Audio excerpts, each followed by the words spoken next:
Sementara itu di kubu koalisi lainnya, bakal calon presiden dan calon wakil presiden Anies Baswedan serta Muhaimin Iskandar bersafari ke Kabupaten Sumeneb, Jawa Timur. Di hadapan para kiai pondok pesantren, pasangan Amin ini menyinggung masalah ketimpangan sosial.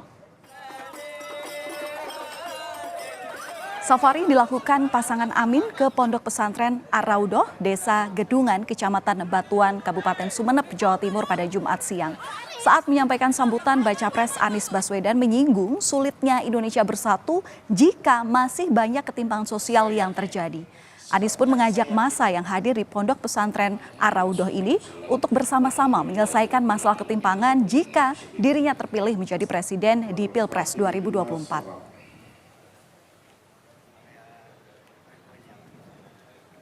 Tidak ada Indonesia aman, damai bila ketimpangan ini dibiarkan terus. Tidak ada.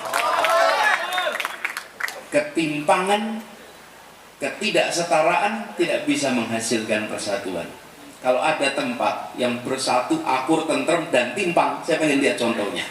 Tidak ada. Semua ditopang dengan rasa keadilan. Nah, ini yang ingin kita perjuangkan sama-sama.